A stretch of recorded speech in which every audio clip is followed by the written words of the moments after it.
Tere kõigile, kes on täna kogunenud siia saali ja kõigile neile, kes meiega liituvad üle veebi. Ja tere reede 13. Mina olen Helelin Tammsaar, Riigikantselei avaliku sektori innovatsioonitiimist.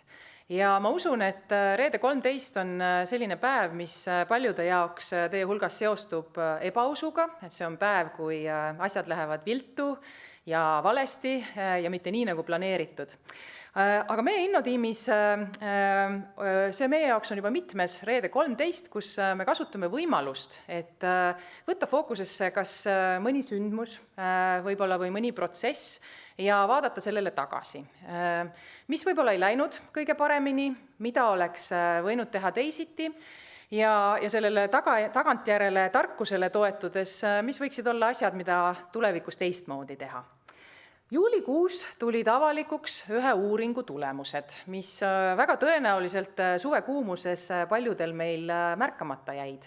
Aga me Riigikantseleis tundsime, et see on piisavalt oluline teema, et sellest rääkida ja laiemalt ühiskonnas selle üle diskussiooni pidada. Ja ma arvan, et selleks kohaks ei ole paremat asukohta selleks aruteluks kui Toompea. Et aga teie vaatate kuulajatena, juhul kui teile see OECD usaldusuuring keset suvekuumust näppu ei sattunud, siis ma palusin, et minu kolleeg strateegiabüroost Birgit Lüüs-Jakobs teeks teile kiire ülevaate.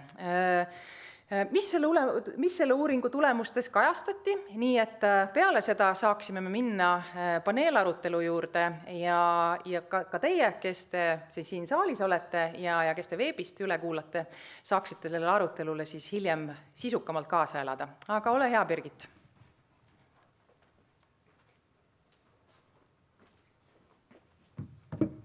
Nii, aitäh ja tere ka minu poolt, et mina siis ise seda uuringut läbi ei ole viinud, aga töötan Riigikantselei strateegiabüroos ja olin selle uuringu Eesti-poolne siis kontaktisik, ehk siis et see inimene, kes selle uuringu läbi luges kogu oma selles mahukuses. Aga uuringus siis lühidalt ka, et tegelikult on võrdlemisi uus formaat. Esimene usaldusuuring viidi OECD-s läbi 2021. aastal ja 2023. aasta sügisel, kui see küsitlus toimus, siis oli see teistkordne. Ja mida siis vaadatakse? Vaadatakse seda, kuidas inimesed kogevad ja on rahul riigivalitsemisega, kuidas usaldatakse institutsioone, valitsust, Riigikogu, kohalikke omavalitsusi ja nii edasi. Ja mis siis üldse, millised tegurid usaldusega korreleeruvad, ehk siis mis seda usaldust võiks mõjutada. Esimeses uuringus osales 20 OECD riiki, nüüd osales 30 ja järgmine plaan siis aastal 2026 on minna veel laiemaks ja võtta sinna uuringusse ka OECD-st väljaspool olevad riigid. Nii et potentsiaal on selliseks laiaks ülevaateks, mis siis maailma riikides toimub. Ja Eestis see valim oli üsna see esinduslik, et 2016 inimest uuringule vastas. Võib-olla, et konteksti luua, enne kui me usaldusuuringu tulemusteni jõuame, siis üks asi, mida uuringus ka vaadeldi, oli see, et mis teeb inimestele OECD riikides muret.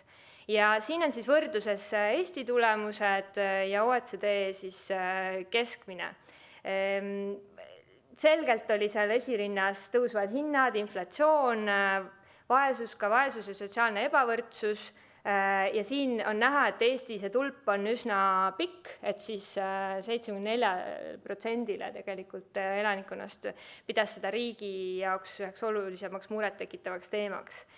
Kus Eesti võib-olla rohkem silma paistis, oli see, et meie jaoks oli väga oluline murekoht kaitse- ja välispoliitika, mis muidugi valitsuse prioriteete praegu ka ilmestab, aga OECD keskmine oli seal suhteliselt madal, 11%, võrdluseks meie naaberriikides, Lätis oli see 23%, kes selle pärast muret tundis, Rootsis oli see 19%. Ja teine koht, kus jälle Eesti positiivselt esile kerkis, oli siis kuritegevuse vägivald, et ainult 4% pidas seda Eesti jaoks suurimaks murekohaks. Ja samal ajal OECD riikides see protsent oli oluliselt kõrgem, 30, ja näiteks siin jälle naaberriike võrdluseks tuues Rootsis oli see 65%, kes pidas kuritegevust ja vägivalda probleemiks. Vähem võib-olla Eestis muretseti kliimamuutuste pärast võrreldes OECD keskmisega, aga rohkem võib-olla töötuse ja töökohtade pärast. Uuringu üldise tulemuse võib kokku võtta selle lausega, et usaldus on veidi kahanenud OECD riikides valitsuste vastu, aga tegelikult ta kahanes keskmiselt 2% punkti võrra, et selles vaates justkui nagu probleem nii suur ei ole. Samas on riikide lõikes erandeid. Et kui me nüüd jõuame siis kõikide nende riikidega, kellega oli võrdlus 2021. aastaga, siis me näeme, et need helesinised ruudukesed seal näitavad siis 2021. aasta tulemust, mis oli nii mõneski riigis oluliselt kõrgem, sealhulgas Eestis. Et Eestis on siis usaldus valitsuse vastu kukkunud 9% punkti, ja kuigi siin neid usalduse langusi oli ka teistes riikides, näiteks Norras ja Soomes, siis nemad pigem jäid ikkagi sinna OECD keskmisest kõrgemale. Eesti siis praegu on OECD keskmisest veidi madalam.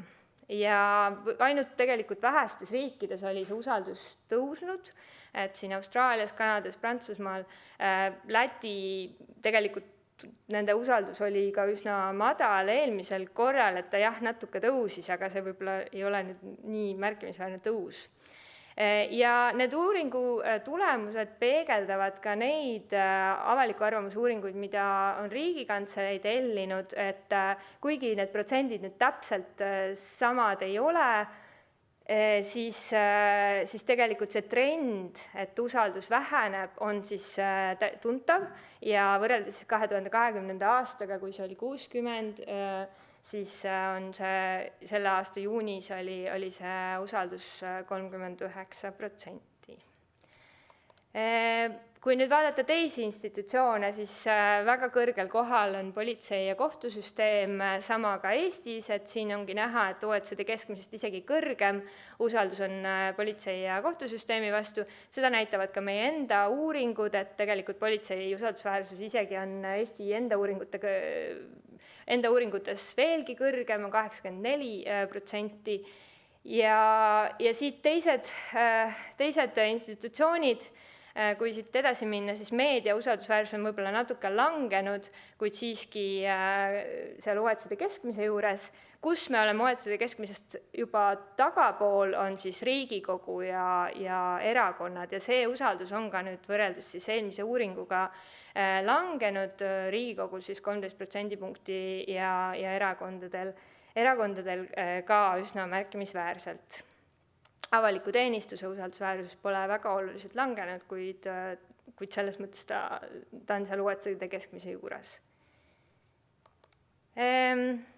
Kui nüüd Eestit jälle vaadata, et mis meil väga positiivne oli seal uuringus, siis meie tulemused on OECD riikide tipus rahuloluga avalikele administratiivsetele teenustele, et näiteks siis need sünni registreerimised, toetuste saamised, et 83% jällegi see tulemus peegeldub ka meie enda uuringutes, et tõesti ka Majandus- ja Kommunikatsiooniministeeriumi uuringud on näidanud, 83% elanikkonnast on rahul nende teenustega.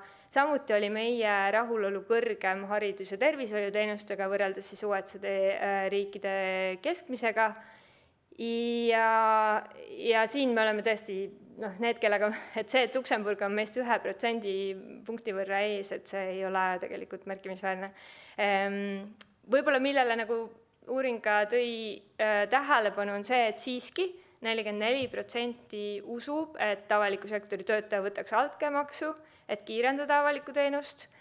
Ja võib-olla jällegi sellist usaldust mõjutavatest teguritest, mida see uuring tõi välja, on see, et inimesed ei usu, et kui neil oleks tagasisidet anda avalike teenuste osas, et siis neid võetakse kuulda ja siis neid teenuseid parendatakse. Et kuigi ollakse rahul, siis samal ajal ei usuta, et nende tagasisidet arvestatakse. Ja samamoodi ainult kolmandik uskus seda, et valitsus kasutaks innovaatilisi meetodeid või lahendusi, et avalikke teenuseid parendada. Et need olid kindlasti need näitajad, mis tõid ka Eesti puhul seda usaldust natuke avaliku sektori vastu vähemaks. See uuring siis tõi välja ka, et mis on need näitajad, mis usalduse või mitteusaldamisega kõige rohkem korreleeruvad, et tulemus on võib-olla mõnes mõttes kõigile nagu loogiline, et jah, kõrgema haridustasemega, parema majandusliku toimetulekuga inimesed usaldavad valitsust rohkem. Küll aga mida see uuring tõi välja, on see, et kui te vaatate seda joonist, et need suurimad lõhed on hoopis seal, et kes ei usalda valitsust nii palju, arvab ka seda, et ta ei saa valitsuse otsustes kaasa rääkida. Ja need, kes usaldavad, et nad saavad kaasa rääkida ja neid kuulatakse, need usaldavad rohkem. Et kui vaadata seda hariduse lõhet, siis see ei ole nii kõrge ja samamoodi soopõhine või rahalise murede lõhet, aga väga kõrge lõhe on seal, et need inimesed, kes tunnevad, et nad ei saa kaasa rääkida ja need, kes siis tunnevad, et saavad. Ja ka see enesekindlus poliitikas osalemiseks, et ma tean ja oskan, kuidas ma saaksin kaasa rääkida, et ka see mõjutab siis vastavalt seda, kas inimene usaldab või ei usalda. Jällegi, sotsiaaldemograafilised tunnused, seda näitavad ka meie enda uuringud, et haridustase, majandustoimetulek seda kõike mõjutab ja Eestis siis ka rahvusepõhiselt lähevad need lõhed, aga jah, see, mida see OECD uuring tegelikult kõikide OECD riikide puhul välja tõi, ongi see, et olulisem on isegi see, et kas inimesed saavad kaasa rääkida. Siin ka üks võib-olla selline müüt, et need, kes siis ei usalda valitsust, et need ka tegelikult on sellised passiivsed, et ei käi valimas või ei räägi kaasa. Et tegelikult see uuring tõi välja selle, et need, kes usaldavad valitsust vähem, osalevad poliitikas tõenäoliselt rohkem nendel roosa tulbaga viisidel. Ehk siis, et nad on kas loonud või allkirjastanud petitsiooni, postitanud mingisugust poliitilist sisu, boikoteerinud mingisugust üritust või poliitilisel põhjusel või osalenud meeleavaldusel. Need, kes siis usaldavad valitsust rohkem, nemad siis kasutavad võib-olla selliseid konventsionaalsemaid vahendeid, et osalevad hääletamisel ja tegutsevad vabatahtlikuna, hääletavad referendumil või osalevad avalikus konsultatsioonis, et selles vaates need mitte usaldavad või vähem usaldavad on ka aktiivsed, aga nad kasutavad teisi viise. Mille osas Eesti veel silma paistis, esimene võib-olla kogemus oligi see, kui OECD siis uuringu läbiviija tuli mu juurde ja küsis, et kas sina ka tunnetad seda, et mis need näitavad, et meie siis tulemused olid halvemaks läinud just selle osas, et riigivalitsemise usaldusväärsus, reageerimine, avatus, ausus ja õigluse põhimõttedel kõikidel meil oli nagu langus nendes tulemustes ja palju suurem langus kui OECD keskmine. Ehk siis, et seda, et kas ma saan riiki usaldada, kas ta aitab mind hädaolukorras, kas ta reageerib mu tagasisidele, kas ta kasutab näiteks mu andmeid läbipaistvalt, kas ta on aus, kas ta avatult suhtleb ja kas ta on õiglane, ehk siis, et kas näiteks mingisuguse toetuse maksmisel või mingisuguse poliitikal ta võtab arvesse erinevaid gruppe. Et nendes kõikides, need olid koondindeksid võrdluses eelmise siis uuringuga, et nendes kõikides oli langus. Ja võib-olla olulisemad tähelepanekud, et 3 inimest 10 arvab, et valitsus teeb otsuseid teadmist ja tõenduspõhiselt. 5 arvab, et valitsus muudaks oma poliitikat, kui üle poole elanikkonnast oleks see vastu. Ja üle poole ei usu, et Riigikogu teostab valitsuse üle kontrolli. Et üldvaates, kui neid näitajaid vaadata, siis me oleme nagu OECD keskmisest madalamad ja tegelikult kukkunud siis võrreldes eelmise uuringuga. Ja siit on need olulisemad näitajad ka OECD keskmisega võrdluses. Ja mida see uuring siis nagu järeldusena tõi, on see, et need teemad mõjutavad väga palju seda üldist usaldusväärsust ja ja nende teemadega, nende üle jah, võiks reflekteerida et miks on see nii vähe. Ja üks teema veel, mis sealt väga tugevalt tõusetus, oli see, et nendes riikides, kus usaldus oli langenud, nendes usaldatakse vähem, et valitsused tulevad toime keeruliste pikaajaliste väljakutsetega. Näiteks siis CO2 koguste vähendamine või uute tehnoloogiate reguleerimine või siis praeguste ja tulevaste põlvkondade vaheliste huvide tasakaalustamine. Ja seal oligi see korrelatsioon, et seal, kus arvati vähem, et valitsus tuleb toime nende väljakutsetega, seal oli ka usaldus väiksem ja seal, kus arvati, et valitsus tuleb sellega paremini toime, oli ka usaldus kõrgem. Ja Eesti siis jah, samamoodi OECD keskmisest ikkagi madalamad tulemused ja ütleme siin kolmandik usub, et valitsus tuleb selliste pikaajaliste probleemidega toime. Ja muidugi võib-olla esimene asi, mis seal uuringus välja toodi, et see on ka muidugi demokraatliku ühiskonna tunnus, et me ei saagi kunagi 100% usaldust, see on absoluutselt arusaadav, aga siiski neid trende tasub jälgida. Natuke meediast ka, meedia usaldus peegeldas valitsuse usaldust teistes OECD riikides, ka Eestis, keskmiselt 39% siis OECD riikide inimestest usaldas uudist meediat ja samamoodi oli see keskmine valitsuste usalduse osas 39%. Ainult siis Belgias, Kanadas, Soomes, Islandil ja Hollandis usaldasid täiskasvanud inimesed meediat või enamik täiskasvanud inimestest usaldas meediat, aga siis palju või mõõdukalt palju. Teistes riikides kõikides oli kõrgem see protsent, kes ei usaldanud. Ja siia võib-olla see väärinfo teema, mida ka seal uuringuraportis tõstetakse esile, et väärinfot peavad veel või keskmiselt praegu probleemiks 11%, aga seal ka tegelikult riikide vahel see varieerus ja see on ka üks teema, mis väga palju seda usaldust meedia vastu mõjutab. Ja võib-olla siis noortemate vaates tõi see uuring välja, et 18–29-aastased on kõige rohkem uudistega kursis siis ikkagi sotsiaalmeedia kaudu, aga päris seda õnneks veel ei ole, et nende protsent, kes ainult sotsiaalmeediast oma uudiseid saavad, oli siiski väga madal, et seal ei olnud niimoodi, et oleks ülekaalus olnud. See uuring on hästi pikk ja hästi põhjalik ja seal on väga palju huvitavaid seoseid, aga need olid võib-olla sellised põhilised Eestit puudutavad tulemused, millele ma tähelepanu juhtida tahtsin. Aitäh!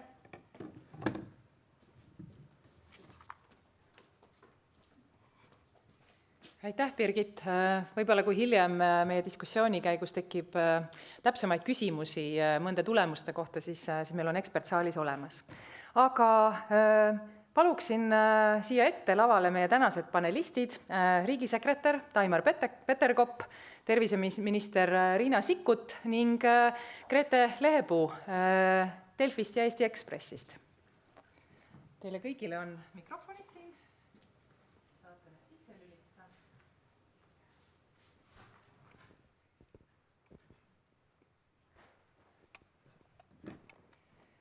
Aga alustuseks ma paluksin, et iga panelist ennast ise tutvustaks läbi selle prisma, mis on meie tänane selline arutelu teema, ehk et usaldus kas riiklike institutsioonide või meedia vastu. Ja Grete, ma võib-olla alustaksin sinust.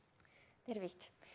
Jaa, mina töötan Eesti Ekspressis mõnda aega juba, kuskil 6 aastat natuke peale.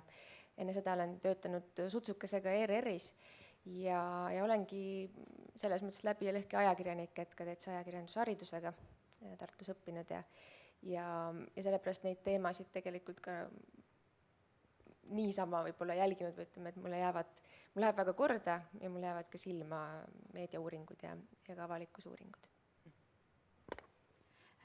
Tere, praegu olen terviseministri ametis ja tõesti poliitikuna nii Riigikogu kui valitsuse usalduse küsimused mulle endale lähevad korda, aga kuna ma minevikus olen analüütikuna töötanud nii kolmandas sektoris, olnud ametis ametnikuna, kui töötanud ka erasektoris pangas, et tegelikult see taust on mitmekesisem ja seetõttu ma arvan, et sellest tulenevalt ma võib-olla näen seda teistmoodi kui aastakümneid poliitikas olnud inimesed.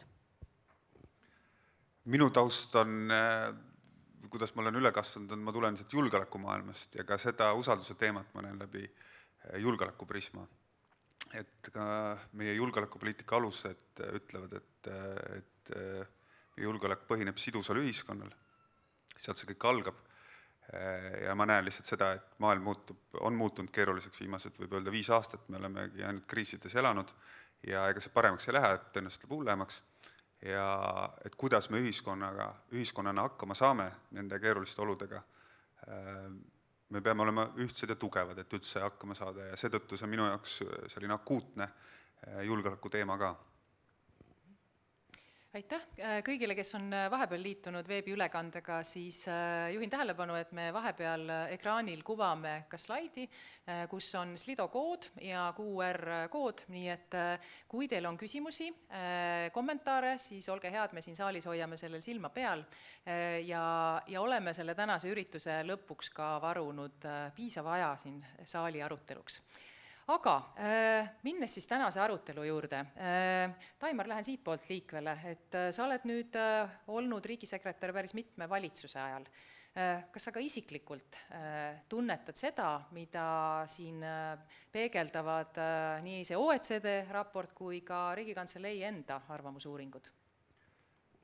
Jah, loomulikult, et ju igapäevaselt me tegeleme, me pidevalt nagu sa ütlesid, Riigikantseleiga mõõdab neid, et me oleme neid aastaid, neid trende vaadanud konkreetsete sündmuste näol, mis valitsuses toimuvad, Eesti poliitikas toimuvad, kuidas inimeste suhtumine muutub, et me kogu aeg jälgime. Võib-olla jah, minu häda võib-olla pigem ongi selles, et kuna ma olen seal sees, ma näen seda, kuidas seda poliitikat tehakse seal päris lähedalt ja vaatan neid trende ka, siis ma võib-olla olen seal liiga sügaval sees juba. Riina, kuidas sinuga on nüüd juba mitmes kord minister, et oled sa tunnetanud selle perioodi jooksul seda? Ma ütlen pigem isiklikult ei ja ma arvan, et tervisevaldkonnas nii nagu 6 aastat tagasi samas ametis inimesed on rahulolematud, teenuseid on raske kätte saada, et selles osas ei ole nagu muutust toimunud, aga nüüd nende uuringu tulemuste põhjal, mida ma tajun positiivsena, on see, et inimeste usaldus teiste inimeste vastu tegelikult oli päris kõrge. Ja ma arvan, see on see baas, mille peale saab ja tulebki ehitada.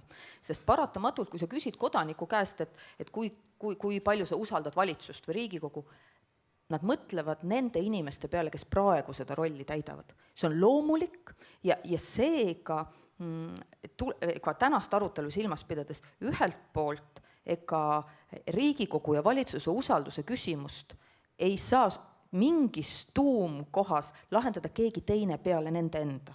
Et see, kuidas sa kasutad kuluhüvitisi, mitusada liitrit sa oma väikesesse autosse korraga tangid, et need asjad saavad suurema kaalu ja kui ei nähta enda vastutust ja käitumislikku eeskuju mingites küsimustes, siis seda usaldust keegi teine kasvatada ei saa, kui sa ise astud samme, ma mõtlen institutsioonina, et seda õõnestada, nii et see konkreetsete isikute vastutus nende tulemuste puhul, ma arvan, on täiesti olemas. Grete, kuidas sina tunnetad, et me oleme siin Riigikogu saalis täna ja loomulikult see mõte meil tänane arutelu korraldada sai tõuke just sellest, et usaldus valitsuse ja Riigikogu ja erakondade vastu oli tugevalt kukkunud, aga me leidsime sealt nimekirja lõpust ka meedia. Et kuidas sa ise tunnetad, mis on toimunud viimastel aastatel? Ja nagu suur üllatus ei ole ja võib-olla ma arvan, et nagu katastroofi selles mõttes ei paista, et kui me vaadata ka värsket Reutersi uuringut, et siis see tase on seal samas kandis keskmiselt maailmas kuskil 40, Eesti on siis nagu pisut on ju alla ja ta ei ole nagu tohutult kukkunud et noh, kui otsida niisugust päikesekiirt, on ju. Aga et ajakirjandus ja noh, ma olen nagu selles teemas nii nohik, et ma eristan ajakirjandust ja meediat, et ajakirjandus käibki ju sama sammu ühiskonnaga või noh, ta peab käima, et demokraatlikus ühiskonnas ajakirjandus peegeldab väga suuresti seda, mis toimub. Ja eks ikka sõnumitooja saab ju ise ka pihta selle pahameelega, kui sõnum on halb. Aga muidugi, mida võib-olla on nagu märgata, ja ma ei tea, kas see peegeldus on ka siit nagu Toompealt meile sinna kesklinna jõudnud uudistemajja, et mulle tundub, natuke toimetused on ka kärsitumad. Noh, see uudiste tsükkel on ju aastatega on läinud kiiremaks tänu sellele, et meil on kõik on internetis ja kohe olemas ja uudistevoog ei peatu mitte kunagi. Et kas ka see, et kas see ajataju, et me tajume, et kõik läheb nagu kiiremini, et kas see teeb meid kärsitumaks või hoopis see viis, kuidas rahvasaadikud üksteisega räägivad, peegeldub ka meile ja me võtame seda kuidagi üle. Et Riigikogu ei saa süüdistada selles, et ta pildis ei oleks. Võib-olla siin natuke aega tagasi või ütleme koroonapandeemia alguses ju seda süüdistust küll tuli, et Riigikogu on lihtsalt kummitempel on ju, sellest võib-olla tuleb juttu, nagu oli märgitud, aga et ma ei tea, kas need on alati need uhked sõnumid, mida me siis ka ju ajakirjanduses peegeldame. Et mulle tundub, kohati äkki nõutakse liiga kiiresti tagasiastumisi ja muud sellist. Selle juurde me kindlasti tuleme hiljem veel tagasi arutelus, aga veel alustuseks natuke sellel usalduse teemal. Taimar juba natukene tegi otsa lahti, vastates küsimusele, et miks tema jaoks või ta arvab, et usaldus on oluline. Et eks meil tegelikult omavahel siin tagatubades oli arutelusid, et kas sellisel teemal peaks üldse avalikult rääkima või mitte. Kuidas teie arvate, kas peab rääkima? No, minu meelest peab ja mulle ka väga meeldis Taimari algus, sest et miks seda usaldust on vaja ja ühelt poolt see teeb ühiskonna toimimise lihtsamaks ja tegelikult ka avaliku sektori ülalpidamise odavamaks. Vähem kontrollimist, vähem mingisugust järelevalvet. Sa tead, et keegi, kelle poole sa pöördud, ei proovi su taskust rahakotti ära võtta ja nii edasi, et lihtsalt asjad on sujuvamad. Kriisiolukorras see muidugi võimendub ja see, mida ma olen ühes Riigikogu arutelus varem välja toonud, minu jaoks oli kohe nagu ehmatav näha, et milline lõhe on ilmselt siis Eesti ja Põhjamaade vahel, et kui koroona ajal Rootsi valis teiste maailma riikidega võrreldes hoopis teise tee piirangute mõttes, üksi vastu vett ja tegelikult ühiskonna toetus suuresti oli olemas, kuigi neil poliitikute asemel rohkem ekspert juhtis neid otsuseid ja selgitas. Aga see, et teadmastust oli palju, kõik see, tõde selgub tagantjärgi, meie juhid, on nad siis eksperdid või poliitikud, on valinud selle tee ja lähme selles suunas. Soome valis hoopis teistsugune, kõik kinni, piirangud karmid, ei lase siin eestlasi tööle ega midagi muud, rikume Euroopa Liidu õigust või kokkuleppeid. Ja samas ühiskonnas suhteliselt suur tugi oli olemas. Naaberriigid, sidused ühiskonnad ja ma ei tea, võiks uurida, et miks nad otsustasid erinevat läheneda siis tundmatule kriisile või tundmatute tagajärgedega kriisile, aga minu jaoks on tähtis see, et seal oli ühiskonna toetus olemas ja Eestis seda ei olnud. Et seda, et millise tee me peaks valima, millised piirangud on õigustatud, milliseid otsuseid võib valitsus teha või mitte teha, kas seda otsust järgitakse, meil see käis hoopis teistmoodi kui Põhjamaades ja ma arvan, see on midagi, mis peaks panema meid arutama ja küsima, et kas meil on vaja kõrgemat usaldust, miks seda on vaja ja kuidas see kriisi olukorras tegelikult võimaldab meil asju palju väiksemate kahjudega ja paremini lahendada. Ja võib-olla ka see, et kui me ei pea tegelema kuluhüvitiste ja bensutšekkidega, siis me saame tegeleda palju suuremate asjadega, on ju, valmistuda kliimamuutusteks ja nii edasi, ma ei saaks olla vaba ajakirjanduse töötaja või liige või nagu selle eest kõneleja, kui ma ütleks, et ärme räägi avalikult, absoluutselt tuleb avalikult rääkida ja see on ka üks võti, on ju, kuidas kasvatada usaldust. Et kui jätkata veel sealt, kus ma ennem alustasin, et ma arvan, et meil kõigil on roll, et siin seda asja paremaks teha, sellepärast me peamegi rääkima sellest, et me saaksime aru, et meil tegelikult on probleem, see võib-olla ei ole veel väga akuutne, aga me ei saagi lasta tal minna, muutuda selliseks probleemiks, et kui me ostame siin miljardite eest laod mürske täis, siis kui tuleb aeg neid mürske tulistama hakata, siis ei ole enam kedagi tulistamas neid. Et me peame oma ühiskonna tervise eest hoolitsema ennem, kui see probleem muutub liiga suureks ja seetõttu praegu, ma arvan, on õige aeg sellest rääkida rahulikult, avatult ja mõtestadagi, sest lõpuks meil kõigil kodanikena, ametnikena, ajakirjanikena, poliitikutena, arvamusliidritena, meil kõigil on siin roll, me kõik saame midagi teha, et parandada ja selleni me kindlasti täna veel jõuame, et mida me teha saame. Ja ütlen siia lisaks, et jah, üks on see julgeoleku olukorras ühtsena olemine, aga ilma kriisita see usalduse puudus võib lüüa välja imelikes kohtades. Ja ma arvan, et ka 10 aastat tagasi mitte keegi ei oleks osanud ette kujutada, et meil on toimiv tervishoiusüsteem, vaktsineerimine on tasuta, lapsed on jälgitud, emade laste suremus on maailma tippmõttes madal ja et vaktsineerimismäär kukub 95% pealt teatud maakondades ja vaktsiinide puhul 75% peale. Me ei räägi koroonavaktsiinist või gripivaktsiinist, kus me pole kunagi midagi head saavutanud taseme mõttes, aga kus meil oli 20% punkti võrra hõlmatuse vähenemine, see ei olnud isegi asi, mille me ei näinud sellist asja ette, meil ei ole mingeid meetmeid, mida me hakkaks kohe rakendama, et seda mure lahendada, see tuli ootamatult. Ja nüüd kahtlemata tuleb sellega tegeleda, mis on taas kulukas. Aga võib-olla prooviks seda usaldust natukene lahti pakkida, et mis need kodaniku vaatest, et mis komponentidest või koostisosadest see usaldus riigi vastu kokku tuleb või koosneb?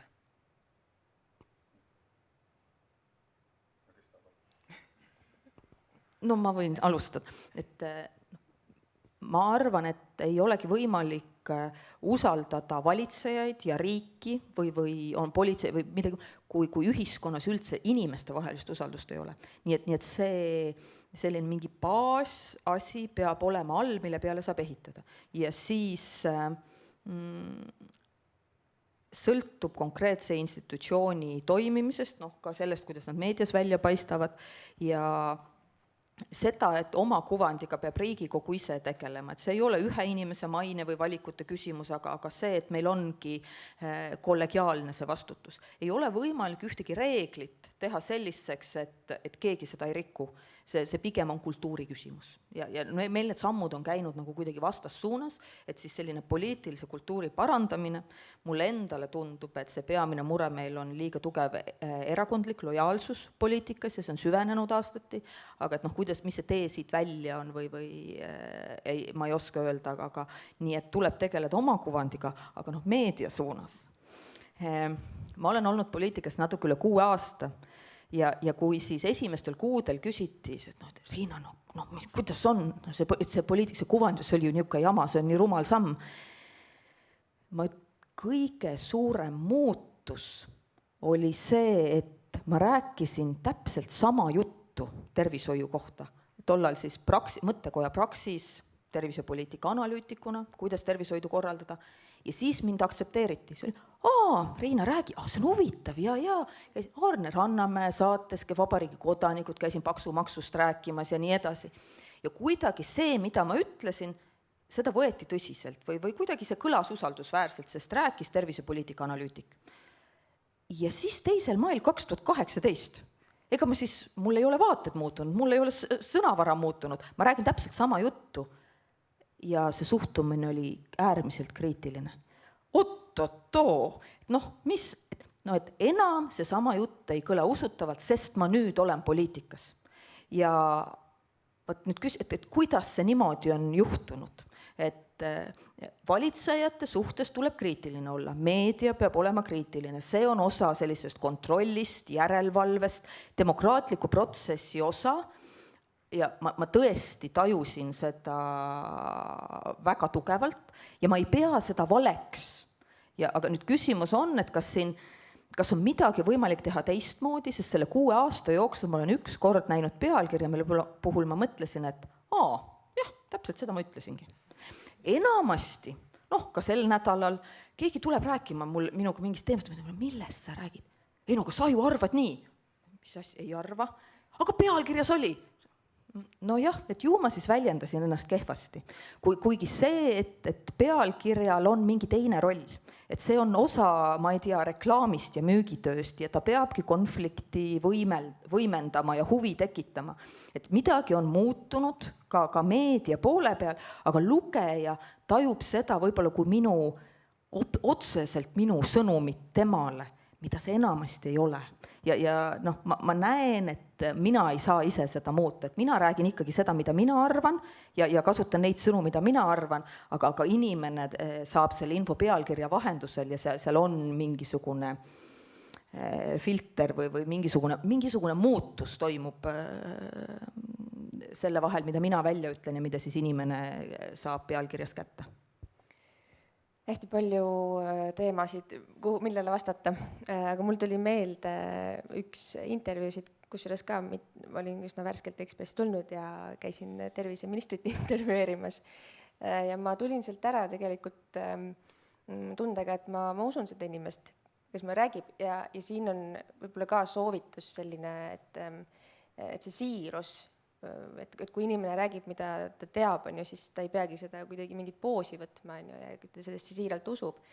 Nüüd teine pool ongi see, et kui sa astud mingisuguse teise rolli, eksperdi rollist erakonna esindajaks, valitsuse liikmeks, siis nagu Riina siin loetles üles, et see kontrollimehhanism tuleb sinna juurde ja alati ei saa ministrid rääkida nagu siiralt seda enda asja, mida nad ajavad, on mingisugused ju erakondlikud eesmärgid ja me näeme ju heas mõttes seda lehmakauplemist, mida tuleb teha, et 100% ükski erakond mitme erakonna valitsuses ei saa ju oma nagu kõike tehtud saada, et kuskilt tuleb teha kompromisse.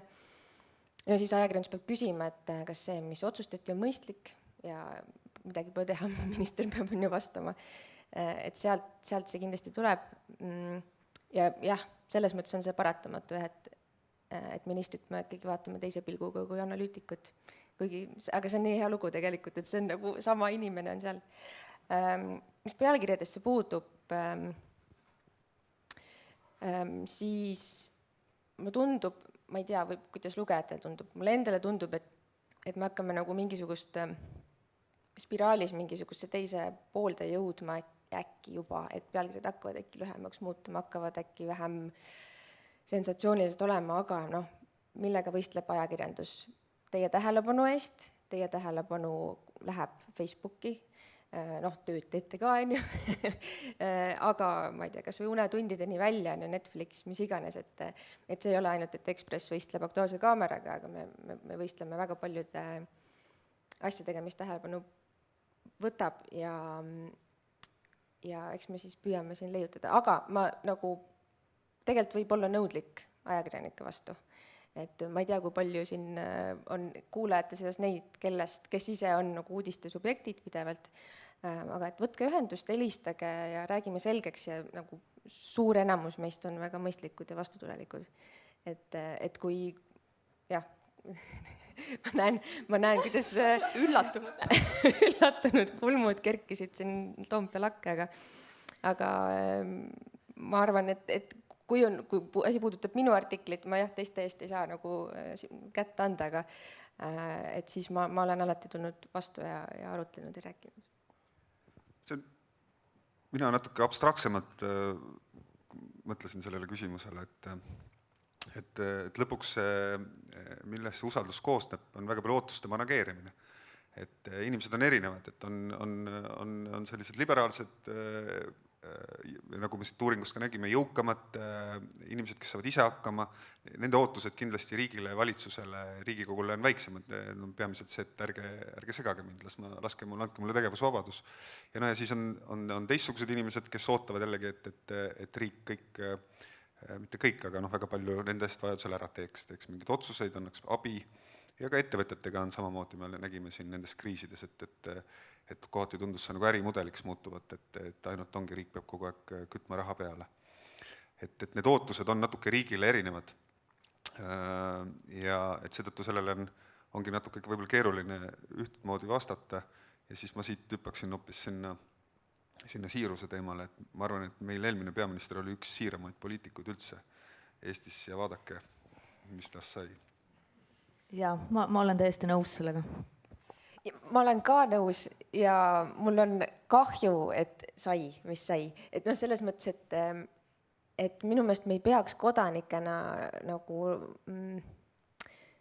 ma ei tea, mis õige, et me ei peaks nagu leppima sellega, et poliitik räägib kuidagi läbi lillede ja jätab nagu osa asju ütlemata nagu lihtsalt, sest et noh, on nagu kasulik ja me ei peaks teistpidi, võib-olla me võiksime andestada rohkem neid mingisuguseid lapsesuu momente, mida me näeme, et see ei ole tulnud, noh, ma ei tea, tahtlikult ja see ei ole nagu pahatahtlik. Samal ajal muidugi peaminister, noh, mis positsioonis ta on, sellel on mingi standard, on ju, kuidas kõneleda, kuidas suhelda, aga mul on kahju, kui on nüüd suur tükk siirust läinud Eesti valitsusest või asendunud. Ja kui me räägime nüüd tõesti kitsamalt, noh, näiteks valitsuse usaldusest, siis ma arvan, et see usalduse küsimus, noh, ja vähese usalduse, see on automaatselt sinna sisse kirjutatud, politsei tasemele valitsus ei jõua kunagi. Sellepärast, et teadupärast meil on valimiskampaaniad, sa pead väga veenvalt rääkima sellest, millist muutust sa tahad või noh, mida sa tahad teha. Ja ega kui mina ma päriselt tahan neid asju teha. Ja siis me jõuame koalitsiooni läbirääkimiste laua taha, kus on olukord, et üks osapool võib-olla tahab hüvitist tõsta, teine tahab langetada, lepitakse kokku kompromissis, midagi ei muutu. Kui üks on lubanud langetamist, teine on lubanud tõstmist, kõigi valijad on rahulolematud, aga miks te valetasite, lubasite midagi muud teha, aga see on kompromiss. Nendes oludes ei saa mitte midagi muud kui seda keskmist. Ja keskmine ei meeldi mitte kellelegi. Ja siis proovi kaitsta ja ajakirjanike seletada, et kuidas see keskmine siin nüüd see mõistlik või hea lahendus oli. Ja nii et see, et sa ei vasta oodatule või sa ei suuda pakkuda nii palju, kui sinult oodatakse, see juhtub niikuinii. See juhtub absoluutselt kõigi valitsuste ja poliitikutega. See tähendab, et see usalduse lagi ei saa kunagi olla 100% või 80% peal. Noh, kui me 50% jõuame, see on super tulemus. See tähendab, et tajutakse, et enam pooled võib-olla ei valeta. Et noh, nii et see lagi on seal ja nendes oludes tuleb tegutseda. Ja nüüd teine pool, täna hommikul rääkisin ka tervishoiutöötajate ja tervishoiujuhtidega, et teine ka inimlik ootus on see, et aga lahendage see asi lihtsalt ära. Et on mingi lihtne asi, tead, pange haiglad kinni, tõstke seda, langetage seda, lahendage see asi ära. Aga selliseid lahendusi tegelikult ei ole.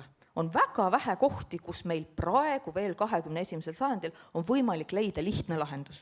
Ja näiteks tervishoius see suur lõhe minu meelest on selle vahel, et me ütleme, et oi, las inimene ise vastutab oma tervise eest, las ta ise teeb otsuseid, ta on vaba. Tervis on tähtis, las ta valib teenuse osutajat, mis ta tahab teha, jookseb, hüppab. Ja teisalt me ütleme, et oi, aga on ainult üks õige viis terve olla ja see paksumaksu teema on mulle väga, et aga käituge õigesti ja siis me rahastame teie tervishoiuteenuseid. Ja need kaks asja ei käi kokku, kui sa ütled, et inimene ise vastutab oma tervise eest, aga on ainult üks õige tee, kuidas tervena elada, need kaks asja ei käi kokku. Ja seega seda tüüpi vastuolud, ma arvan, on väga vähe inimesi, kes igapäevaelus selle peale mõtlevad. Et see sõnum, mida antakse, on valdkonnapoliitiliselt või kuskil või kuidas see kajastub nendes valikutes, mida ta tegema peab või milliste teenusest eest tema tasub, mille eest tasub riik. Et need ongi keerulised küsimused. Ja siin seda, et paremini selgitada ja argumenteerida tehtud poliitilisi otsuseid, seda tuleb kahtlemata teha ja ega kui Grete eristas meediat ja ajakirjandust, siis ajakirjandusel võib olla see võimalus neid teemasid ka avada. On need eetikud või eksperdid või kliimaküsimustel samamoodi, et mis pagana heide, enam kui inimesed mingi süsiniku, see ei ütle mitte midagi, et ta võib komposteerimisest aru saada, aga mingisugused heite vähendamise teemad, et kuidas seda selgitada asjatundjate poolt nii, et inimene saab aru, mis see tema elus tähendab. Kliimamuutustest nagu hea või parema sõna puutumisel seksika loo tegemine, või noh, ma ei tea, kas võimatu, aga oleme nuputanud ühte teistpidi ja mõelnud mingisuguseid, kas peaks mingid projektipõhiselt lähenema või muud pidi, aga noh, lõpuks see see taandub ka sinna, palju inimesi on, palju on aega ja raha sellega tegeleda ja siis see jääb pigem nagu kajastamistasemele lõpuks. Aga proovime, mõttes see meil on. Hea on tõdeda, et järjest enam loetakse võib-olla neid keskkonnateemalisi lugusid, et ma arvan, niisugune 10 aastat tagasi see kuskil kliimamuutused on pealkirjas, siis see väga ei huvitanud, nüüd on peale kasvanud põlvkond, kellele see läheb väga korda, kes, ma arvan, validest teevad ka otsuse selle järgi, et kas poliitik peab tähtsaks seda teemat üldse, kas seal programmis on see üldse sees. Aga enne ma mainisin alguses, et võib-olla me oleme ajakirjanduses pisut nagu rutakad tagasiastumisi nõudma, siis teiselt poolt võib-olla äkki see on reaktsioon sellele, et seda tagasiastumisi me ei näe. Ja see ei tähenda seda, et meil on nui neljaks vaja iga nädal üks minister maha võtta või mingi muu ametkonnast keegi lahti lastaks, vaid et see valulävi on meil kuskil ühiskonnas kuidagi tõusnud väga siis kõrgele ja asjad, mille eest, ma ei tea, kui me ütleme Jürgen Ligi või kes iganes siin aastaid tagasi on ministriameti maha pannud, et täna see on nagu kommentaariumis kirjutatakse, homme unustame ära, on ju uus asi juba. Et vabandamise oskus ja vastutuse võtmise oskus, see on ka, mis minul kodanikuna näiteks, mida ma väga ootaksin ja see, mis paneb mind usaldama. Et see inimene, ta julges teha, kes teeb, seal alati juhtub. See on paratamatu. Alati ei lähe õigesti, on ju alati need asjad, võib-olla me ei näinud ette kõiki tingimusi, kuhu see otsus võis sattuda. Ja kui läheb nässu, siis eeldana, kui raske on öelda palun vabandust. Tõesti, see ei läinud õigesti, proovime paremini. Et sellist vabandamise ka oskust, mitte nii, et palun vabandust, kui sa haiget said. Et õpime kuidagi ilusti, et ka selline poliitilise vastutuse võtmine ei pea olema käima kõige kõrgemal tasandil, aga nagu madalamalt, ka nagu pehmemalt, ma ei näe seda, ma ei tunne seda liiga palju. Nüüd ma mõtlesin sellest küll hiljem rääkida, aga kui sa juba jõudsid sinna, siis ma arvan jah, et siin on nagu suur vahe, mille eest nõuda tagasiastumist, et see, et keegi on nagu eetiliselt vääralt käitunud ja siis vaadata, kui sügavalt vääralt, et see minu arvates on täitsa mõistlik, et me hoiame oma väärtusruumi ja oma moraalinorme nagu jõus, et kõik ei pea olema alati õiguslikult reguleeritud, vaid et moraalinormide järgi peaks meie elu rohkem käima. Aga nüüd, mida sa ise puudutasid, et kui keegi on siiralt, kas poliitik või ametnik, tahtnud midagi paremaks teha ja on läbi kukkunud, siis seda peaks meediat hakka kiitma. Siis tuleks objektiivselt arutada, miks see asi ei õnnestunud. Aga see, kui kuskil kellelgi on tahe midagi muuta, midagi paremaks teha, siis me peaksime seda, ma isegi kasutaks sõna fetišeerima. Et nagu see on see, mis meid nendest hädadest välja lõpuks aitab, on see, et nagu siin ilus lause on see, mis meid siia tõi, see meid edasi ei vii, eks. Me peamegi uut moodi hakkama toimetama. Uut moodi oma riiki valitsema, uusi lahendusi leidma ja me peame seda igati julgustama. Ja meedia jah, et kui ma julgen nagu meediale soovitada midagi, siis võiks selle lähenemise võtta, et kui keegi päriselt proovib midagi paremini teha, siiralt, siis, ja selles põrus, siis arutame selle üle, miks ta põrus, et õpiksime sellest ja järgmine kord õnnestuks ja ärme sellepärast inimesi risti löö, nii ametnikke kui poliitikuid.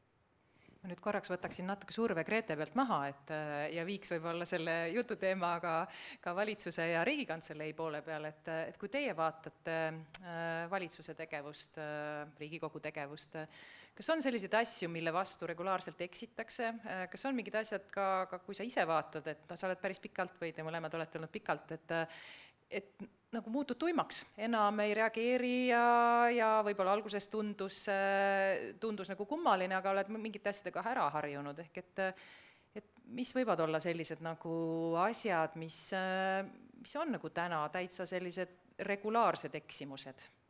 Kui enda poolt rääkides, siis see piir, kus peab käima, meie seisame ka avatud valitsemise eest, aga samal ajal on meil selline julgeolekuolukord, et see piir, kuidas sa käid, et rääkida ühelt poolt, et mis toimub, mis me peame tegema ja et ühesõnaga, et julgeolek oleks tagatud jälle samal ajal, et no minul on niisugune ideaalne näide on see monumentide teema, et ma sain tohutult nii-öelda ütleme siis kriitikat selle üle, et me tegime seda, me küll kaasasime eksperte, aga need ei soovinud, suurem osa neist ei soovinud olla oma nime all või avalikult.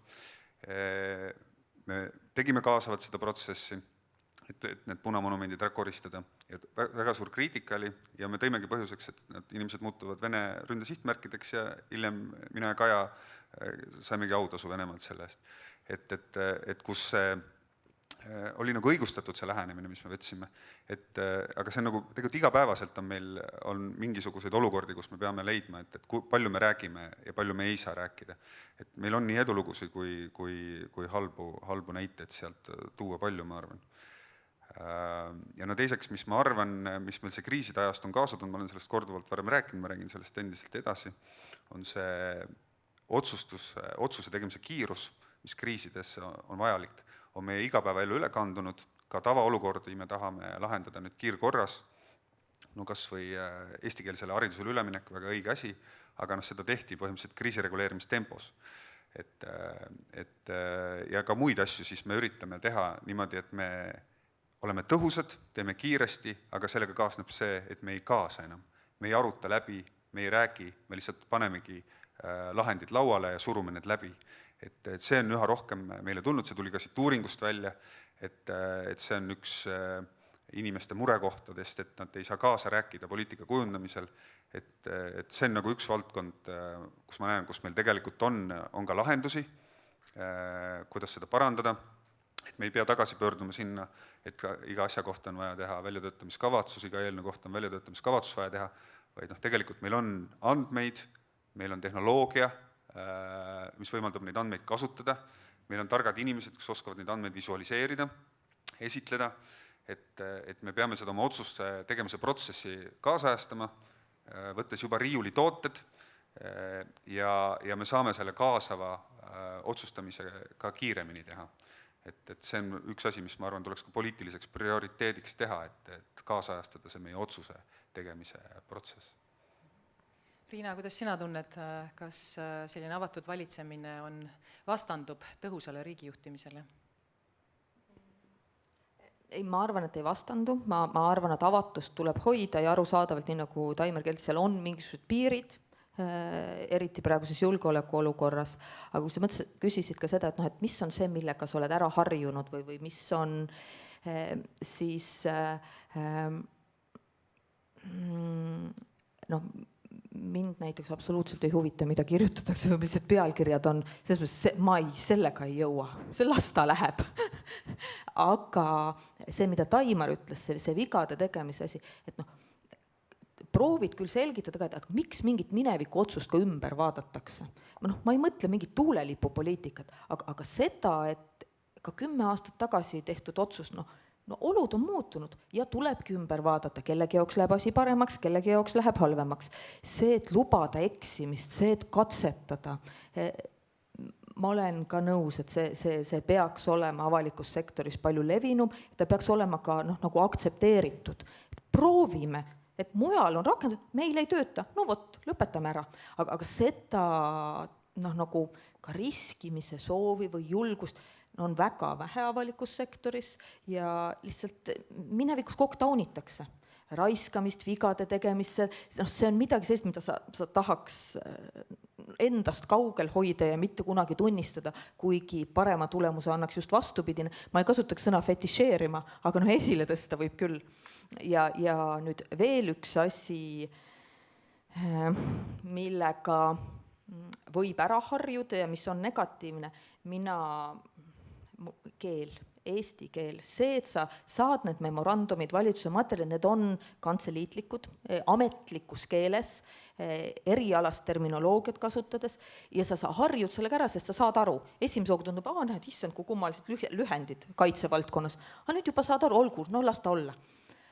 aga me ei saa samal viisil avalikkusega suhelda. Et üks asi on need töödokumendid, olgu, las nad olla, aga ma tõesti proovin mitte rääkida ennetuse tõhustamisest või sellistest asjadest, sest mitte keegi ei saa aru, et tegelikult midagi siis paremaks läheb. Nii et see keele küsimus, ma arvan, on väga tähtis ja see kohandumise, mugandumise asi juhtub nii kiiresti. Sa ise saad aru, sa aktsepteerid ja selle lisapingutuse tegemine tundub nii keeruline. Killuke oma agenda ajamist torkaks siia vahele, et palun tungivalt läbi mõelda, millised dokumendid on asutuse siseseks kasutamiseks ja millised ei ole.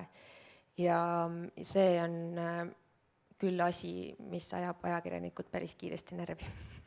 Et ma olen aru saanud, et on olnud juhtumeid, kus mõnedes omavalitsusest on kuidagi peale jäänud see linnuke, mis vaikimisi panebki kõik dokumendid AK märkega, teistes kohtades võib-olla on see seotud olnud mingisuguste, ka et tööd on nii palju lihtsalt, et ei jõua teha seda otsust. Aga kui me oma riiki vaikselt niimoodi lukku keerame avaliku pilgu eest, siis see on hirmus ja ma ei usu, et seda keegi teeb meelega, aga ma ei tea, et kas see võib-olla see on natuke ka seotud selle kapseldumisega või siis ametkond tunneb samamoodi, et võib-olla see pilk on liiga tungiv nende peale. Aga midagi ei ole teha, et me oma riiki ikka peaks avatumana hoidma küll, jah. Kiiresti kommenteerin et ma arvan, et tahtlikult tegeleb väike osa sellise, kes tõesti tahavad varjata midagi, panevad AK peale. Ja mõnikord on seda vaja teha, aga need on väga, väga väike arv juhtumeid. Enamus ongi see, et me oleme nii ülekoormatud, me ei pane tähele. Mul on lihtsalt üks üksik näide. Ma läksin ettekannet tegema, mida kanti ka üle veebi ja nii edasi. Ma hakkasin seda ettekannet, ma üritan oma slaide reeglina ise teha, siis mul tuleb soravamalt välja see. Ma hakkasin seda kell 3 öösel tegema. Ja ma tõesti võtsin mingi vana ettekande põhja ja siis sinna peale tegin uue ettekande, mida ma avalikult esitasin ja oli sinna nurka jäi see AK märge. Ja siis seal muidugi said paljud ajakirjanikud naerda selle üle, et näed, kuidas siin riigi kõrgem ametnik siin teeb avaliku ettekannet AK märkega, eks. Aga sellepärast need juhtuvadki, et sa oled ülekoormatud.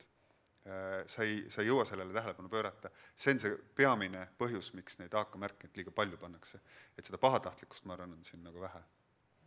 Ja kuna Arvamusfestivalil, ma nüüd ei mäleta, kas Peeter Koppel või kes see oli, kes avastas, et mingid sotsiaalministeeriumid olid AK märk ja tõesti oligi viga. Keegi ju siis enne puhkusele minekut ja oli üles pannud, jäi linnuga.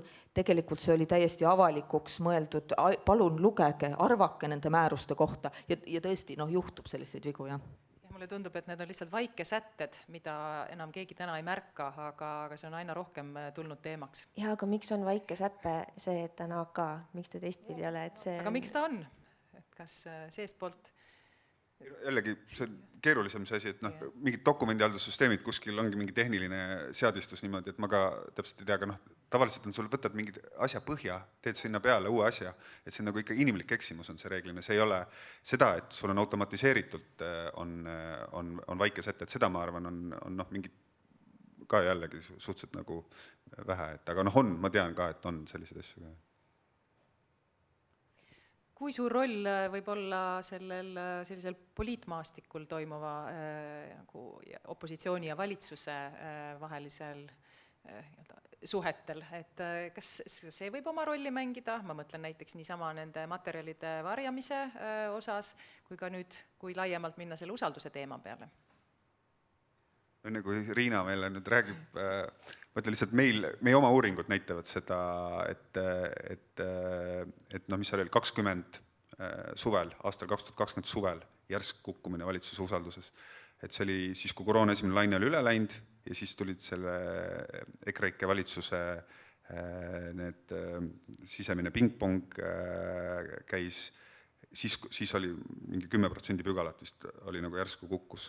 22 suvi täpselt samasugune asi, see oli siis tuli see inflatsioon, energiahinnad, Kaja esimese valitsuse lagunemine, et jällegi need sündmused ja nagu plärsti kukkus, et ja no Riigikogu omas siin on see põhjus-tagajärg seos nende numbritega, siin ei ole vaja vist kellelegi üle seletada, et see, et siin eelmise aasta sügisel Riigikogu populaarsus või see usaldus kukkus, et noh, see kõik me teame, mis seal toimus, aga Riinale on kindlasti märksa nüansseeritum. Mina ei tea tõde näiteks, aga ma olen nõus, et vaatamata sellele, et võib-olla klikitakse mingisuguseid kummalisi väljaütlemisi ja klippe Riigikogu saalist palju, siis ma arvan, et enamik kodanikke ikkagi sooviks nagu väärikaid esindajaid ja see, kui sellele ootusele ei vastata või on see suhtlusstiil või sisu mõistmine, ta ikkagi kuidagi mõjutab kõiki. Samas see opositsiooni ja koalitsiooni vastandumine, süüdistamine, kes teab paremini, kuidas mingit see on mingil määral võib-olla võimendunud selle koos erakondliku lojaalsuse kasvuga, aga ega sellest üle ei saa. Ma arvan, et see jääb, et sa peadki kritiseerima seda, kes parasjagu otsuseid teeb, kui sa oled opositsioonis ja pooled vahelduvad ja demokraatliku protsessi osa. Nüüd see, mis võib-olla meie tänasest arutelust mõnevõrra välja jääb, samas on oluline, on selle meedia, mitte nüüd ajakirjandusega, aga meedia, sotsiaalmeediaga seotud, see, et kõik arvamused on võrdsed, kõigil on võimalik arvata, emotsioonid lähevad kiiresti ülesse. See on midagi ka poliitikas muutnud. See, kes kuidas postitab, millist sõnumit välja annab ja ega seda nüüd tagasi pöörata ei saa. Küsimus on, et kas näiteks ka haridussüsteemis, kui me õpetame, ma ei tea, kriitilist mõtlemist või ma ei tea, meediaanalüüs, et siis võib-olla on inimestel võimalik anda oskuseid, et nad suudaksid adekvaatsemalt tajuda, võib-olla hindavad seda usaldusväärsust tulevikus teistmoodi, aga seda, et lisaks valitsusele ja Riigikogule, et ekspertide usaldusväärsus, me kliimateemat juba käsitlesime ja ma arvan, et on väga suur vahe nii otsuse tegemise kiiruse või võimalikkuse puhul ja avaliku arutelu sisu mõttes, et kas see stardiplatvorm ühes või teises riigis on see, et me arutame poliitiliselt, kas kliima soojenemine on inimtekkeline. Et see on nagu üks tase või me arutame selle üle, et mis on siis need, ma ei tea, otsused ringmajanduse soodustamiseks, jäätmemajanduse ümber korraldamiseks kohalikul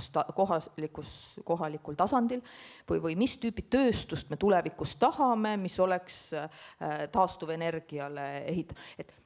See on nagu erinev arutelu. Ja ühel juhul see kuvand ka valija jaoks ja usaldusväärsus on ühesugune, teisel juhul ta ilmselt on teistsugune.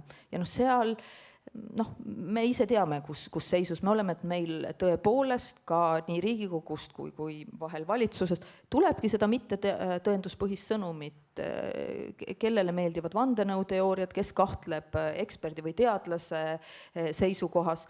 Et jah, kriitilist mõtlemist on vaja, aga seal on ka teatud piir.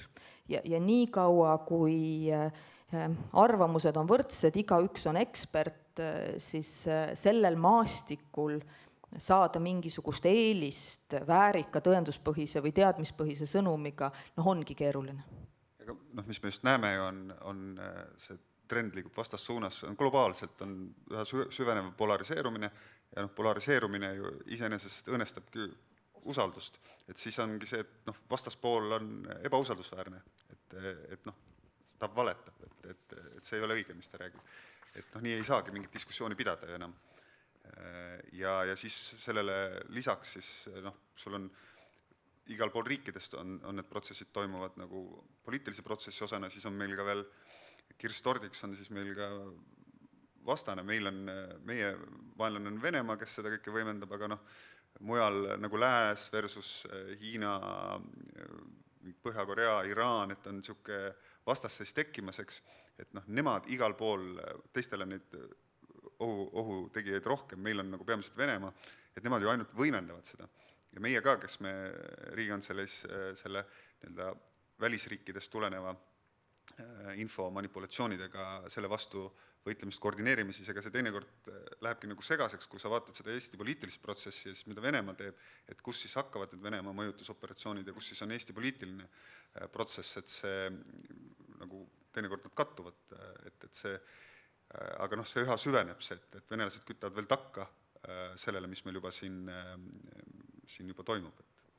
Ja noh, ühelt poolt ma tahtsin uuringu kohta ka öelda, et see, et seda usaldust uuritakse OECD riikide tasandil, edaspidi globaalselt riigid, et see on globaalse tähtsusega küsimus, need trendid on sarnased, kui meil oli baas madalam, noh, et siis ega see sealt alla tulek on ka, ma arvan, siis lihtsam.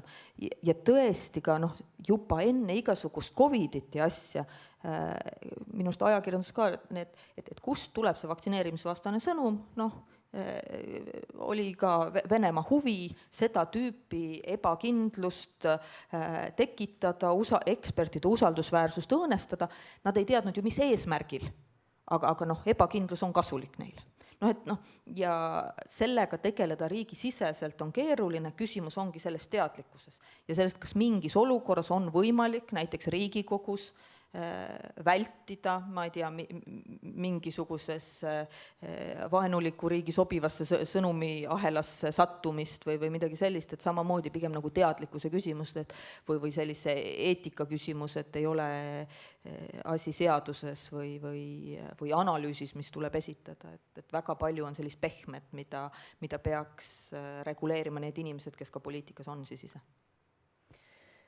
Ja kui pisut tuhka ajakirjanduse pähe raputada, siis ma loodan, et suuremas enamuses toimetustest on ikkagi möödas see aeg, kus kutsutakse debateerima kliimamuutuste teemal nagu keegi, kes siis nii-öelda usub ja kes ei usu, on ju, ja siis, kes usub, on teadlane.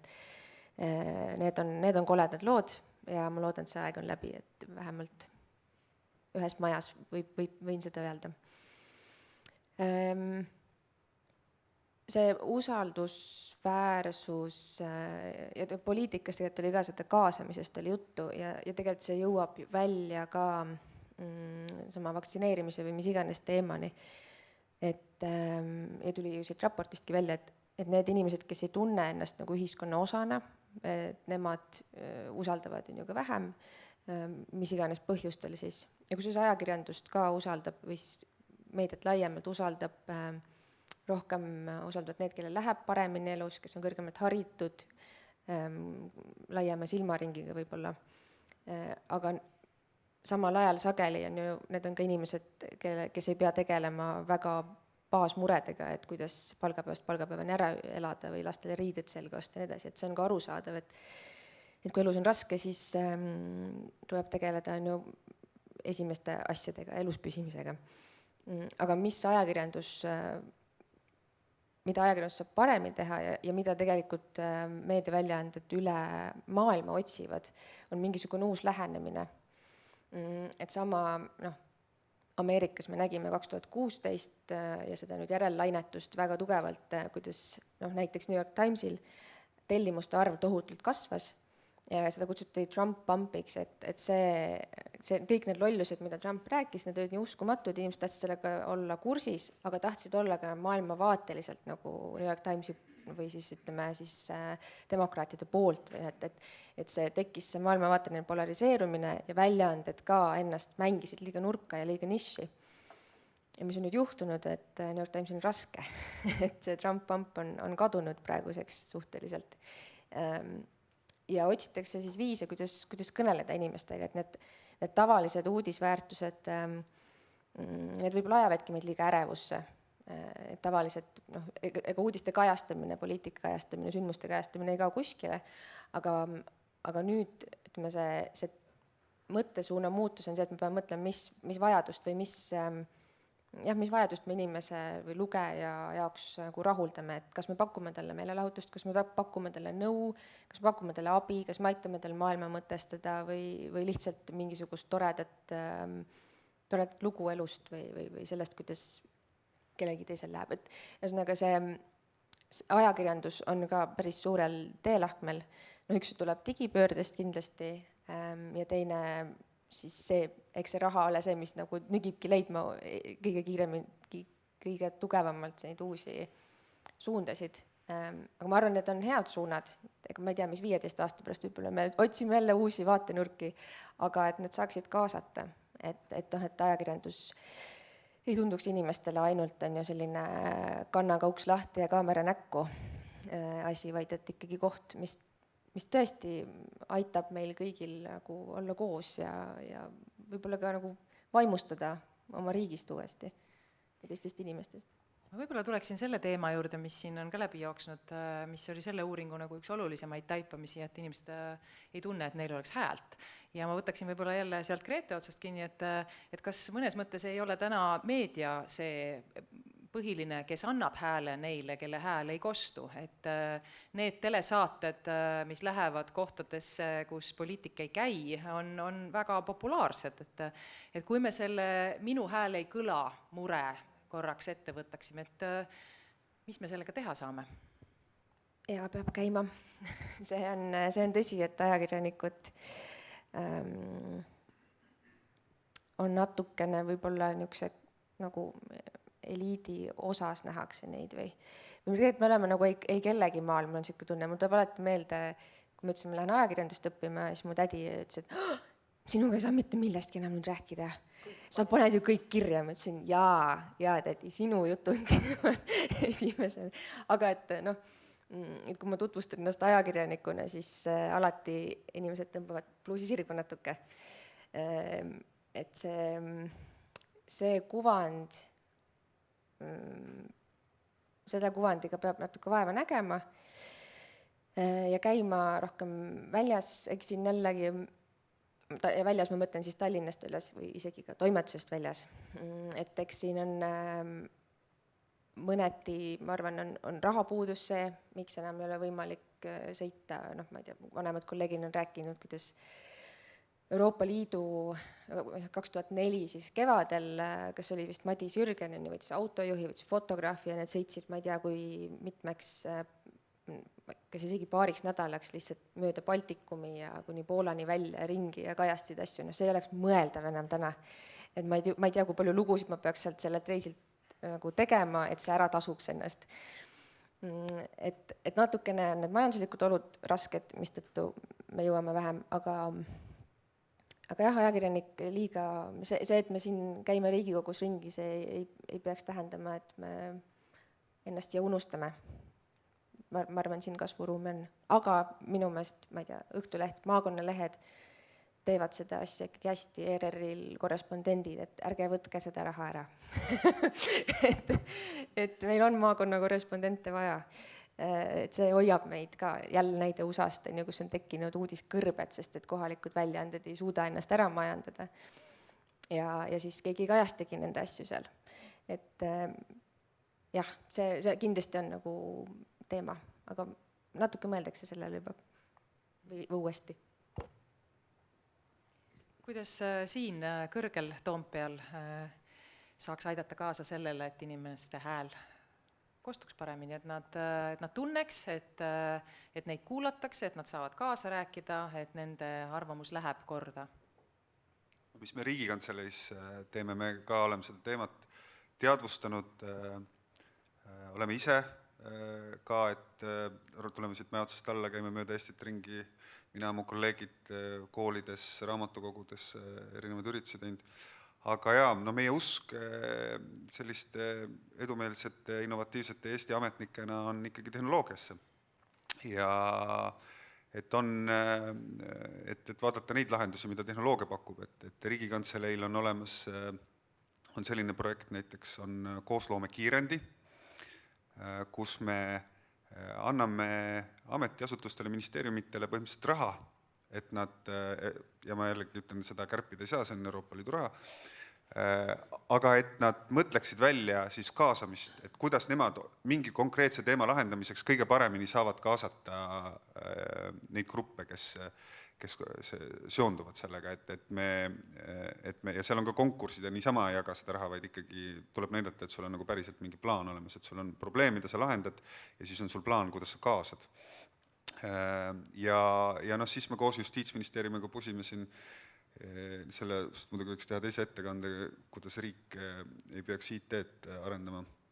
Aga aastaid oleme pusinud juba koosloomekeskkonna kallal, mis on ka tegelikult mõeldud, ideaalis on ta väga äge asi, kus kasutada tehnoloogiat ära, et inimesed saaksid kaasa rääkida strateegiate kujundamises, eelnõude tegemises, et see, nagu see nimi ütleb, koosloomes sünnivad asjad, et selline vastandumine kaoks ära, et see peaks meil ammu juba töös olema, aga ta paraku ei ole, aga me ikkagi oleme optimistlikud, et ta kunagi jõuab sinna.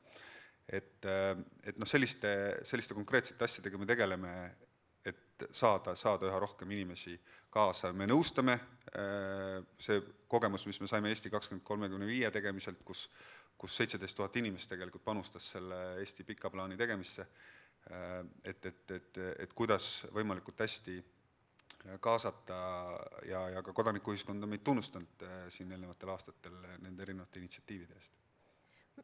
Kommentaariks veel, et tavalisest inimesest rääkida, siis sageli inimesed, kes ääremaadel elavad, ka ajakirjanikuna minnes, nad tahavad lihtsalt jagada oma mõtteid ja muresid.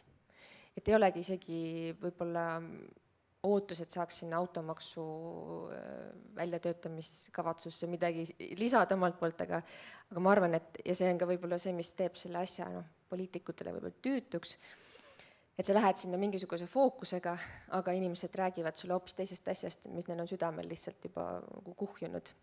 Et võib-olla see ärakuulamise moment on natukene ka puudu. Minul on ka keeruline selle hääle kuuldavaks tegemise teemal vastata, sest ühelt poolt iga inimene võib ministrile helistada, kirjutada, kokku saada ja seda ka tehakse väga palju, et meil see lävend on äärmiselt madal, nii et oma hääle, oma seisukohtade teatavaks tegemine on väga lihtne. Ja lisaks veel kaasamiskeskkonnad või midagi. Teisalt, et kui on ootus, et otsused peaks olema sellised, nagu mina soovin, või et mina saaksin kasu nendest muudatustest, mis tehakse, see on teine lugu. Ja kahtlemata võib olla inimesel või ettevõttel ootus, et asjad läheksid selles suunas. Aga nii nagu mina oma laste õpetajat ei lähe õpetama, et oi, aga miks selline ülesanne, kas te neid materjale pole mõelnud kasutada, aga selline digikeskkond olete proovinud, erialane haridus, teie vastutus, teie otsus, et mina sellesse ei sekku. Et samamoodi tegelikult ka riigi valitsemise puhul, et kahtlemata tuleb kuulata, tuleb inimeste muredest aru saada, sellepärast et minul ei ole ju kõigi teiste kogemust.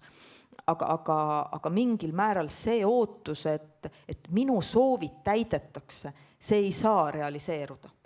Aga ma arvan, et see mure hääle kuulda võtmise puhul tegelikult ei ole ka selles, et sul on võimalik oma ka sotsiaalmeedia postitusi teha ja vaatamata sellele, et näiteks abielu võrdsuse puhul kriitika oli, et miks me nii olulist asja nii kiiresti menetleme.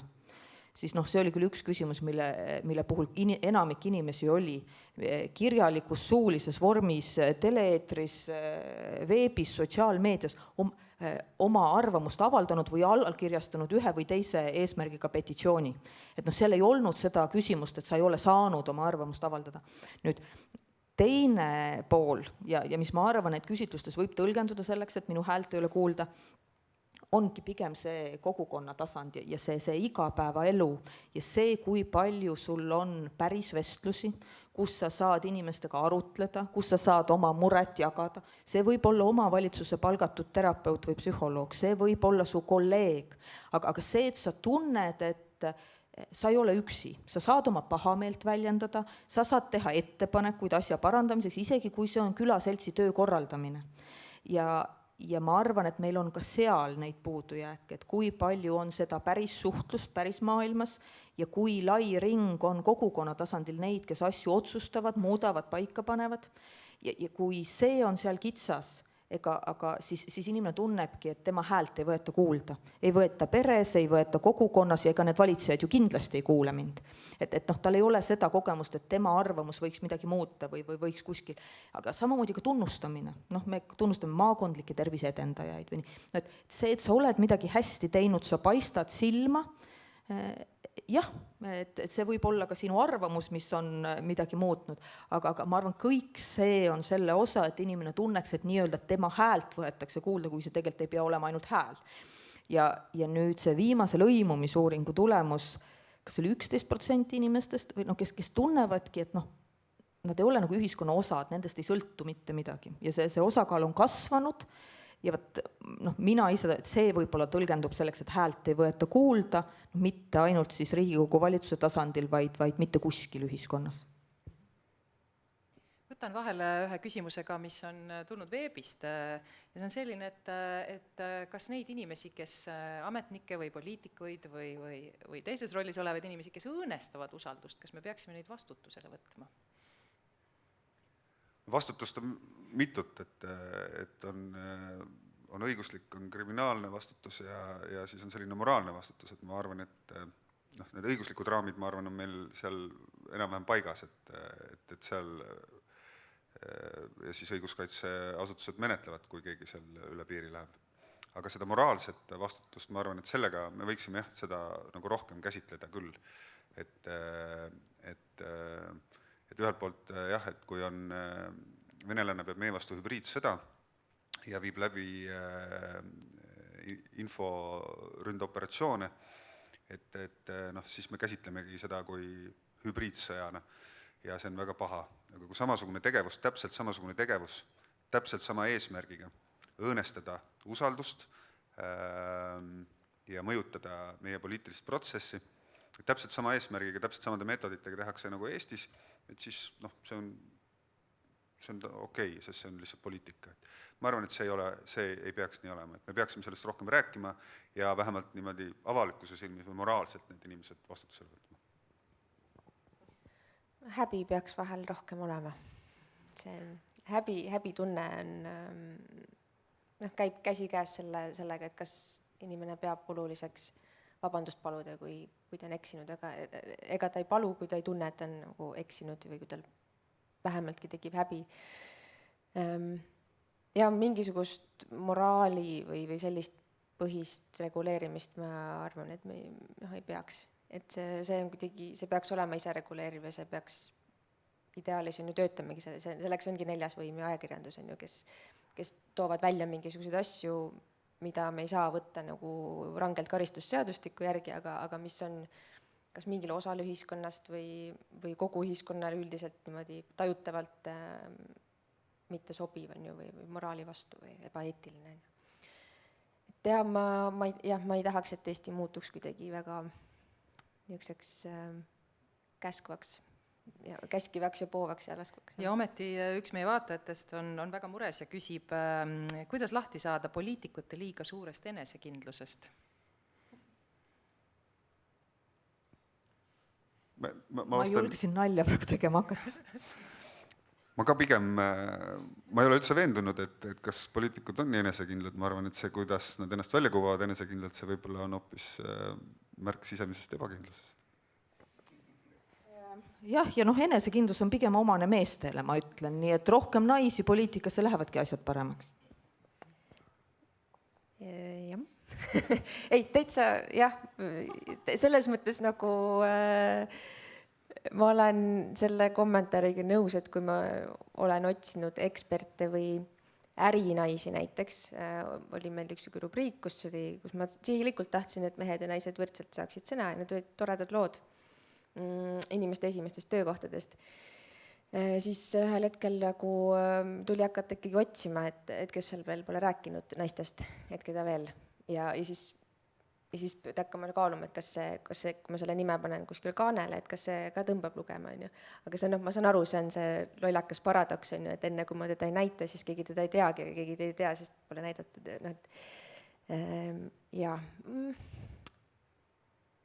Ma ei tea, millegi pärast mul tuli silme, et kas oli see Riigimeestes see valimissaade, kus nad pidid nende suurte pallide otsas hüppama ja taga ajama üksteist.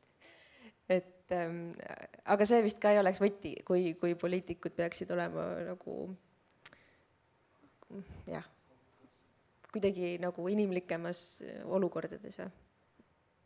Ma ei tea, mis enesekindlust. Valijad on see võti, et et julgelt tuleb jalgadega hääletada. Ma ütlen see tegelikult, et iseenesest see, kui sa tahad olla veenev ja oma seisukohti teistele selgitada ja ega enesekindlust on vaja ka, see ei ole halb, aga ma saan aru, küsimus viitab ka sellele nagu kuidagi liiks, kui sa hakkad ennast pidama eksimatuks või targemaks ja vot seda nüüd, siin võib-olla küll on see siis ajakirjandus või valijad või ikka need jalad tuleks maas hoida, et see elu Toompealt paistab ikka ühesugune ja see päris elu võib-olla on teistsugune, et kuidagi seda reaalsustaju alles hoida, jah.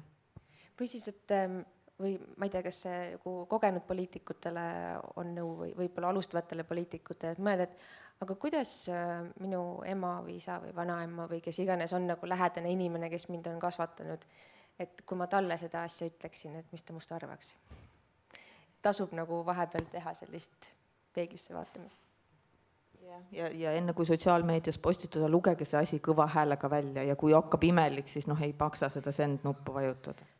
Komad soovitan, tühikud, et üleüldse jah, et tegelikult ega see on lihtne, nagu sotsiaalmeedias kommenteerides, see on lahe, et meil on see diskussioon igas nagu valdkonnas, aga kas või see üle vaadata, et kas mul on mingi koma või punkt puudu, siis see panebki mõtlema, mida see lause üldse ka tähendab, mida sinna postitada. Kuna meie ürituse lõpuni on nüüd tõesti jäänud ainult mõned minutid, et siis ma hakkaks seda vestlust koomale tõmbama ja ma paluksin, et iga panelist annaks teisele panelistile mõned soovitused, mida ta näeb, et sellel ametikohal saaks teha selleks, et usaldust tõsta. Mõtled enda kolleegidele või et sina annaksid meediale ja sina annaksid riigisekretärile nõu. Mitte siis Gretele, vaid laiemalt meediale. Ma võin proovida siit alustada kiiresti, et poliitikutele ma annaks nõu võtta eeskuju Riina Sikkutist, et rääkida asjalikult, inimlikult, ka rasketel teemadel, ka negatiivseid uudiseid, et ma arvan, et see sinu eeskuju, milline retoorika peaks olema, selline vastutustundlik retoorika, et seda võiks järgida rohkem.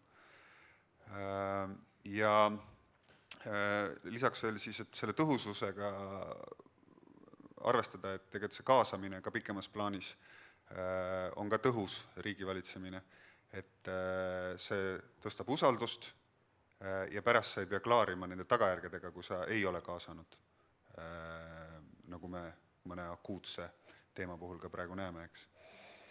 Ja ajakirjandusele ma soovitaks seda sama, mida ma korra tegelikult juba mainisin, et julgustage seda riskivõtmiskultuuri, innovatsioonikultuuri ja tegelikult ka poliitikutel on see sama, et ärge poliitikud ka ametnikke risti lööge ja ajakirjanikud ka, et ajakirjanikud ka ärge poliitikuid lööge, et need inimesed, kes proovivad asja paremaks teha, et anname natuke mänguruumi neile.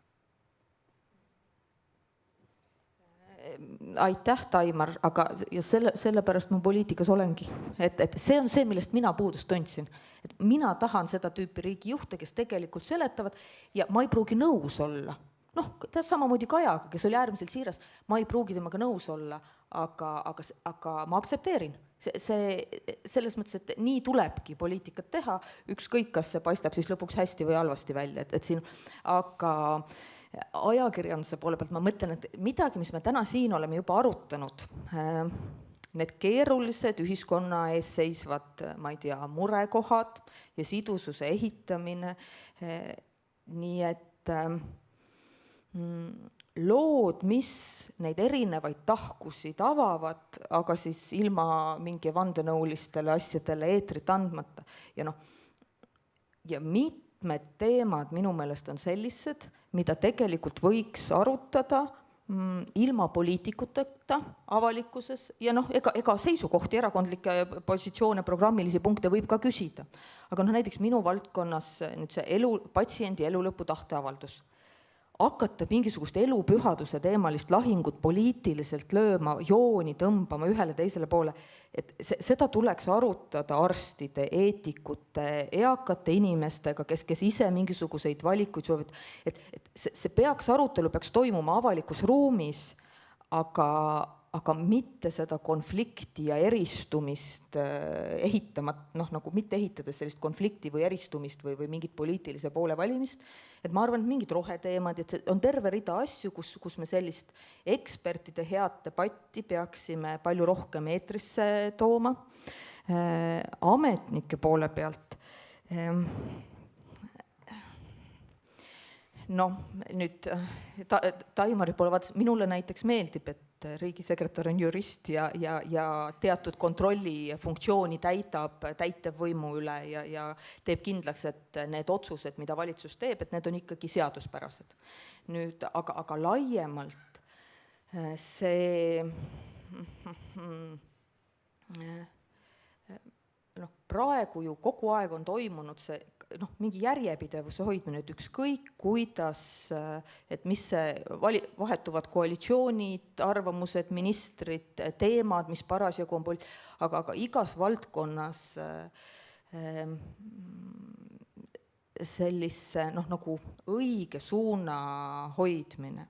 Mul tervisest on kõige parem seda näidet tuua, et vaatamata sellele, et igal ühel on arvamus, et milline haigla kinni panna või millist harvikhaiguse ravimit rahastada ja kahtlemata huvitav on selle üle vaielda, aga ka see ametnike arusaam, et on teatud asju, mida me ei peaks lahendama poliitiliselt, et me võime valitsuses raha üle vaielda, kui palju raha suunata tervishoidu või kui vähe raha suunata tervishoidu. Aga kuidas seda raha jagada? Ja samamoodi kaitsevaldkonnas, et ma võin mingisugust, poolautomaatrelvad, mingid jämedamad torud, ma hea meelega osalen selles arutelus. Eelmine kaitseväe juhataja minust joonistas mulle, et millised on ballistiline rakett ja tiibrakett ja mingisugused sellised, et millised trajektooriga nad lendavad.